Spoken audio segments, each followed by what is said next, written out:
Dans la famille Van der Kempen, les rails ne sont pas simplement des lignes d'acier. Ce sont des fils qui relient les générations, des racines profondément ancrées dans l'histoire du chemin de fer belge.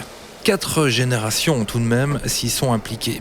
Tout commence à la sortie de la Première Guerre, en 1918, quand le grand-oncle d'Hendrik rejoint les chemins de fer de l'État, à une époque où le mot SNCB n'existait pas encore. En 1923, c'est son grand-père qui rejoint l'entreprise, à seulement 16 ans. 1926, les chemins de fer de l'État deviennent officiellement la SNCB, la Société nationale des chemins de fer belges. Un nouveau chapitre pour l'histoire du rail que la création de la SNCB, nouveau chapitre également pour la famille Van der Kempen. En 1952, le père de Hendrik, à son tour, rejoint l'entreprise, suivi par Hendrik lui-même en 1977. Et comme les rails étaient inscrits dans leur ADN, la dernière génération, aujourd'hui, il nous en parlera, a rejoint aussi l'aventure ferroviaire. Les enfants font partie de l'entreprise. 4 générations donc, un siècle d'histoire. Des locomotives à vapeur aux trains modernes. Chaque membre de cette famille belge a vu, accompagné et contribué à cette transformation. La SNCB n'est pas simplement une entreprise pour eux, c'est une véritable tradition, une transmission, un héritage. Bienvenue à bord de cet épisode où vous l'aurez compris, le rail est donc le témoin silencieux d'une histoire de famille où les générations se sont croisées sur une seule et même ligne.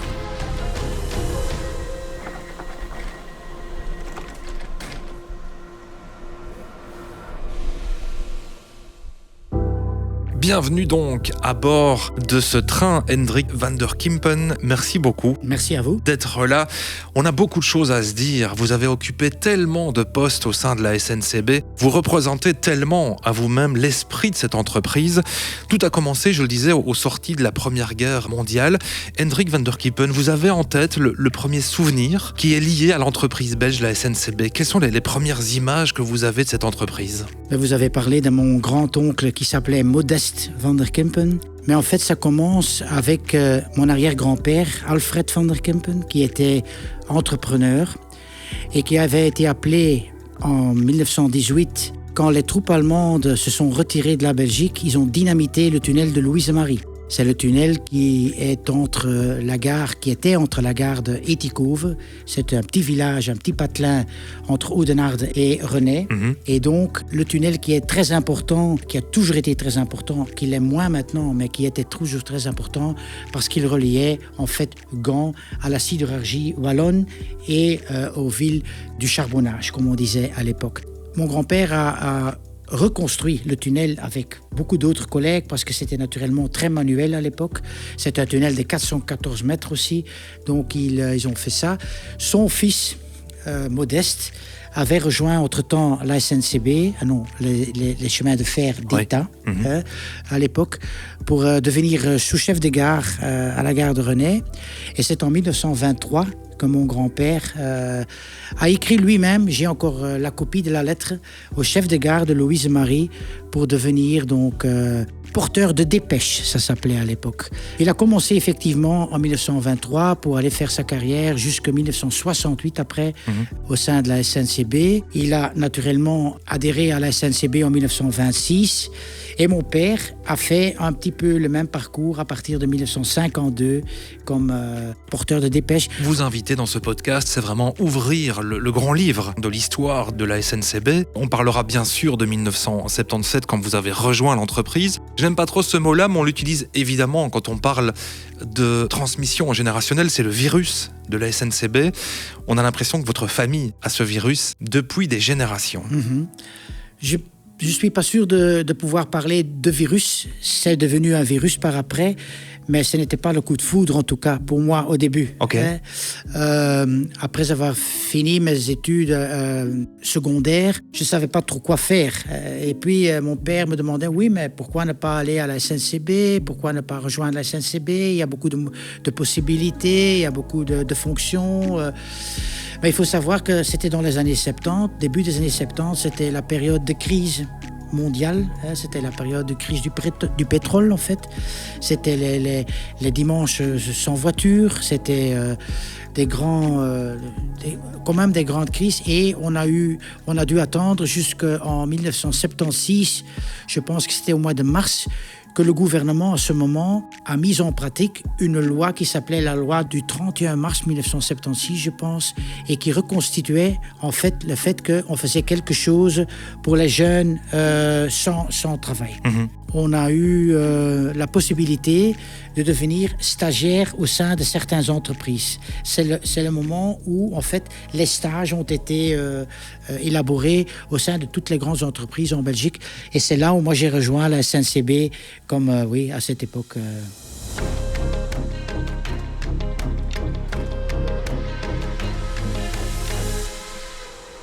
On y reviendra, on va faire des sauts dans le temps, Hendrik, si vous me le permettez.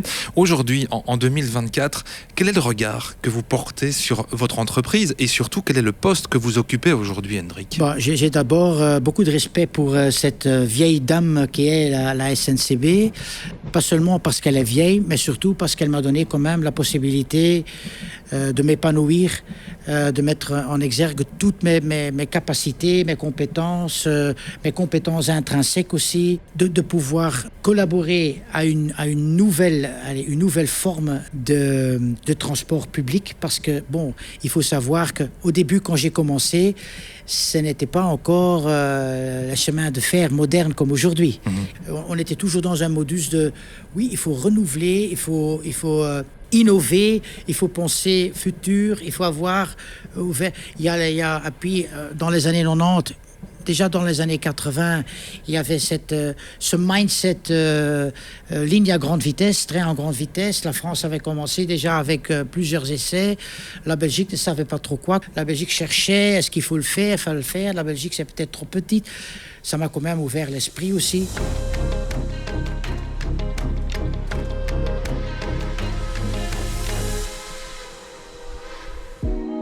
C'est une vieille dame donc qui a toujours eu la culture du changement dans son ADN et c'est ce qui a fait que vous êtes resté aujourd'hui quasiment 47 ans de carrière, de longévité. Vous avez senti que l'entreprise SNCB, au fil du temps, a toujours essayé de se renouveler. Oui, absolument. C'est un mindset qui... j'ai connu... Le management, je l'ai connu depuis les années 70. Le management a déjà changé tout le temps aussi. On a renouvelé. Comme je disais, on est arrivé à quitter la période des chemins de fer vers une période de chemin de fer digitalisé ou digital plutôt, dans un environnement postmoderne, quoi. Les chemins de fer se trouvent, même si les gens ne voient pas tout ce qui se passe, mais je pense que les chemins de fer sont au top de l'innovation technologique, parce que le système en soi ferroviaire n'est pas un système simple. Exploiter des chemins de fer, c'est un système qui est assez compliqué. C'est un système informatique qui est pensé, quoi. Le fait de mettre en pratique un plan de transport avec des contraintes, avec le fait que le pays est très petit, il faut avoir... Les chemins de fer ont toujours eu beaucoup d'ingénieurs au sein de l'entreprise. Ils ont eu beaucoup de gens qui avaient un esprit ouvert, et je pense que c'est ça aussi qui a fait que les chemins de fer sont encore aujourd'hui très présents au niveau du pays, quoi.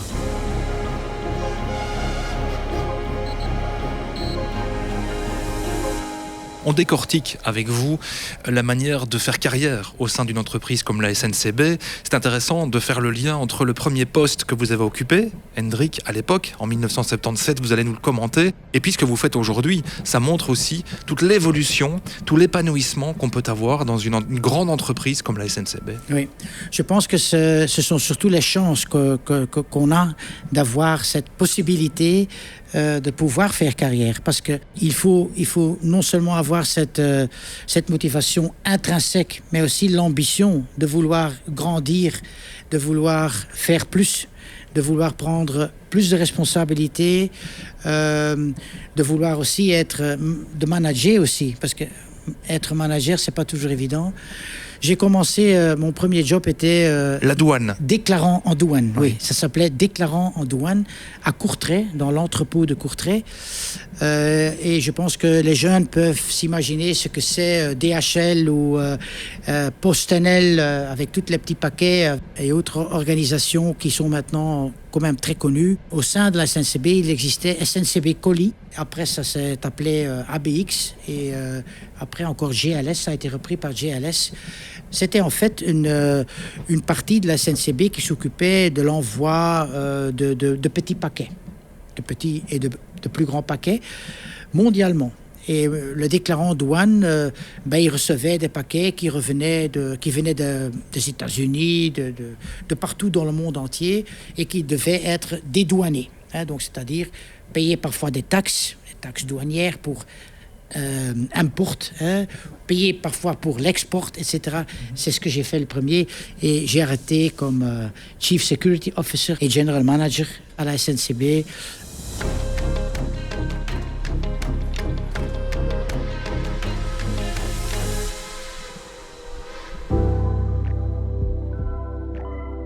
Aujourd'hui, vous occupez le poste au sein de l'Eurostar, Hendrik, de chef de la sûreté. Vous avez repris entre-temps des études de criminologue. Brièvement, le poste que vous occupez aujourd'hui, c'était finalement un vieux fantasme que vous aviez depuis tout petit, de travailler vraiment au sein d'une thématique comme la sûreté. Oui, absolument. J'ai été chef de corps de la police ferroviaire nommé en 1998. Et là, ce que je ne savais pas à ce moment-là, puisque naturellement, quand on fait une promotion, quand on te présente une promotion, on pense toujours, voilà, je suis arrivé. Non, mon patron à l'époque m'a absolument directement dit que c'était pour supprimer la police ferroviaire et de l'intégrer dans la gendarmerie. Et donc, j'ai fait l'intégration de la police ferroviaire à l'époque, qui faisait partie entière de la SNCB. J'ai intégré la police ferroviaire dans la gendarmerie, qui est maintenant devenue la police fédérale. Et il y a encore ce pilier police ferroviaire dans la police fédérale aujourd'hui. On parle avec vous dans cet épisode de ce podcast Bienvenue à bord de l'esprit vraiment de la SNCB.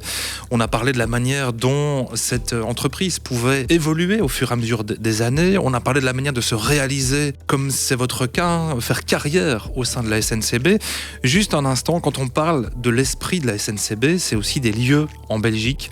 À travers vos différents postes, Hendrik, vous avez connu différents lieux emblématiques, symboliques de cette grande dame et de cette vieille dame qui est la SNCB.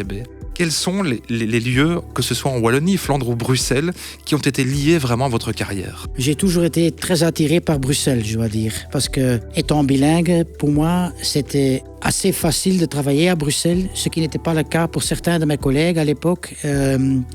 J'ai aussi bien aimé, au début de ma carrière, le fait de pouvoir travailler dans le port d'Anvers.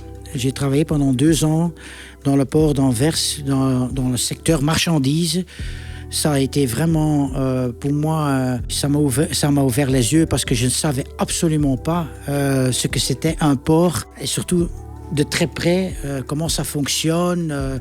Le port d'Anvers, connu pour un des ports qui travaille le plus vite au niveau mondial, et c'est vraiment quelque chose qui m'a frappé aux yeux. Surtout la Wallonie.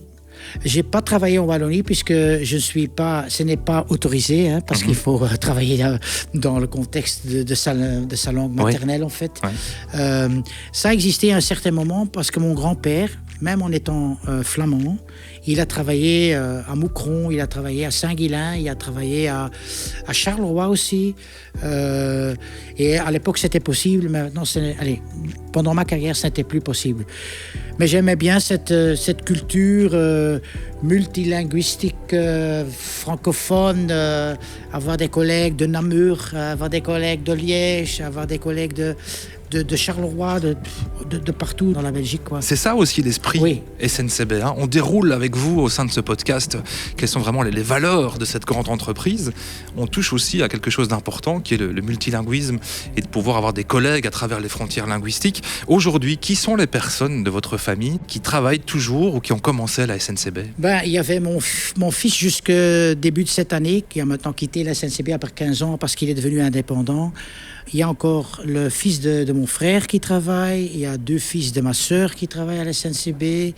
Les repas familiaux, quand tout le monde se retrouve, on parle de la SNCB, forcément. Oui, on parle forcément de la SNCB. On ressort parfois des albums photos ou pas ?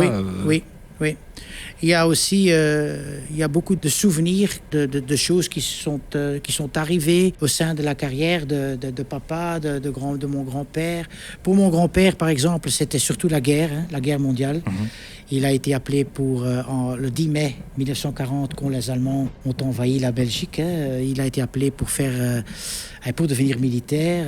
Après 18 jours, la Belgique s'est rendue aux Allemands et donc il a pu retourner à la SNCB pour continuer son job, ce qu'il faisait à l'époque. Ce sont des choses pareilles et bon, moi j'ai toujours tenu beaucoup à connaître l'histoire, à connaître les anecdotes, à connaître les gens aussi. Et dans votre enfance, par exemple, si je suis bien renseigné, un des objets qui était lié à la SNCB, c'était une sorte de gros téléphone que vous aviez chez vous. Expliquez-nous. Il y a deux choses. Mon papa était chef de gare et dans les années 60 et dans les années 70, il n'y avait pas encore de téléphone dans toutes les maisons. Il y avait certains endroits. Et mon papa, comme il était chef de gare, il avait un téléphone SNCB. Et il nous disait, nous qui voulions téléphoner à nos copains, il nous disait non, ce téléphone-ci, c'est un téléphone pour être sonné. C'est pas un téléphone pour sonner ici. C'est un téléphone pour être appelé. Donc, en fait, il disait, c'est mon téléphone pour m'appeler moi. On n'a jamais compris naturellement, et surtout pas dans notre adolescence. On disait, allez, c'est quoi ça? Nous, on était jeunes, on savait que ça changeait, qu'il y avait des téléphones, il y avait des copains qui nous parlaient, on a un téléphone à la maison, je sonne à ma petite copine, etc., etc. Mon père, il était très rigide avec ça. C'est un téléphone. D'ailleurs, il avait SNCB marqué dessus, gravé dedans. Et il voulait pas qu'on téléphonait avec ça. Mais petit à petit, ça a changé naturellement. Mais c'était quand même the talk of the town, comme on dit à l'époque. Dire oui, on a un téléphone à la maison, mais on peut pas téléphoner avec.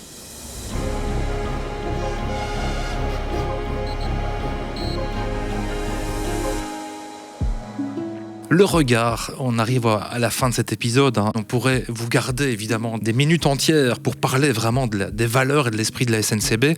Quel est le regard que vous portez sur l'avenir de cette entreprise? Quel est selon vous le rôle que doit jouer aussi une entreprise comme la SNCB au sein d'une société comme la Belgique? Moi, je suis persuadé que les chemins de fer sont une des solutions durables pour le futur, en tout cas pour tout ce qui est mobilité.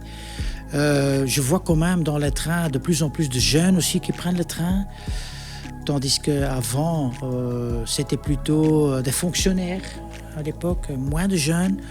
Ici, je vois quand même beaucoup de jeunes qui utilisent les trains pour sortir déjà, pour faire ce qu'ils veulent, pour aller dans les agglomérations, pour aller au cinéma. C'est l'image du train qui est en train de véritablement changer? Je pense, oui. Naturellement, les chemins de fer, pour ne pas citer la SNCB, ils suivent aussi cette société qui est en changement pertinente et permanente au niveau du climat, par exemple. Il y a beaucoup de discussions sur les plateformes avec les jeunes. Les jeunes pensent à leur futur aussi.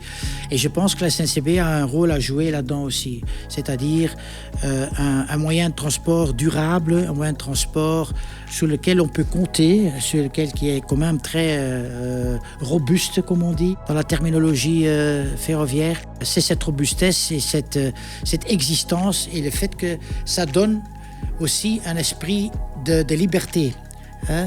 Avant, on disait la voiture, c'est ma liberté. Ici, je pense que pour les jeunes, maintenant, puisque tout est quand même très cher, acheter une voiture maintenant, ça coûte horriblement cher. Il y a tout ce qu'il y a comme taxes et tout ça.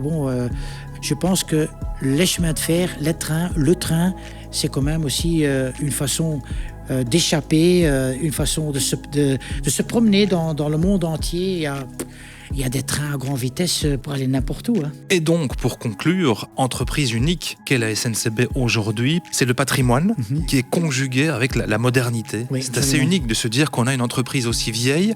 On peut effectivement ouvrir le livre du patrimoine et en même temps avoir une entreprise qui est au cœur des enjeux du futur. Oui, absolument. C'est un bon résumé, je pense.